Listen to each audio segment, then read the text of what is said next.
Ang dami naman ng ano niya. Si Gerd, pinamimigay. Gerd, baka bigyan mo kami. Pasiba ka talaga, no? Nakikita mo na kami tatlo dito. Hindi mo man lang kami ayayin. Hindi ka man lang mangyaya. Papulunan ka sana. Siyempre, sa akin lang to. Sarap. Ay pare, may napalitaan ako. Ano yun? Ano naman yun? Yung nga pong Belma. Oh, Bakit? Kumain ng putlong. anong nangyari? Nangyari. Ayun, yun nasa ospital, naatake. Tinatake sa putlong! Nasabi ko sa iyo. Ano? Kumain ng putlong, nilatake? Oo, yun lang naman yung huli niyang kinain ng putlong. Kaya ako sa'yo, huwag mo nang uubusin yan. Huwag mong kakainin yan. Ibigay mo na lang yan kung kanino dapat ibigay. Oo nga. Eh, ayaw ko na nga. Papakain mo lang sa alaga ko to. Op.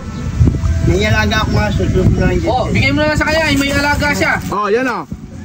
Nasabi ko sa iyo eh. Huwag ka masyadong magbababad sa putlong. Ay, May alaga. yung atog, mahulog yung atog. Eh, ito na lang, Shake. Itong apat na to. Pag tunang sagad ng apat na to. Pampalamig.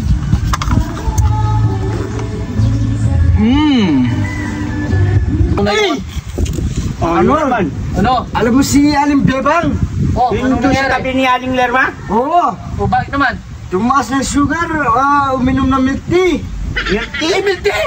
Nag 50-50. Yung ganyan? Yung yung inom niya. Ano? Delikado Sa pala. hospital. Delikado pala yan. Yung talaga ngayon, yung mga ganyang pagkain. Yung may mataas yung sugar content, no? Oo, ano? Ay, delikado pala yun. Eh, ganun ba? Ang dami ko pa lang nainom, oh. Kung papakain ko lang sa alaga ko. Ay, saglit lang. Oh, bakit? Papakainin ko yung alaga ko. Oh, huwag mo lang itapon. May alaga si Tagulo. Bigyan mo na lang sa kanya. May alaga. Alaga mo? Oo. Kakain yan? Oo. Ano? Eh, tinatapon niya rin eh. Kesa... Oh, yan. Yan. Kukunin mo. Oh. Yan. Wow. Kawawa naman, kasi baka sugar niya. Tulungan mo. Tulungan mo. Oh, marami ilang yung alaga mo? Tatlo?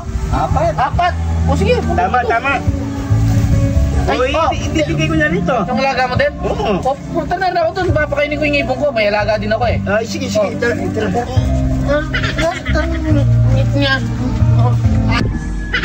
Walang ngayon, ah. Panalo ko na naman ako. Yun. Please. Ayun ba? Siyempre, hindi naman niya alam yung alaga natin eh. Oo. Ang alam, yung alaga natin kasi ng didiskarte.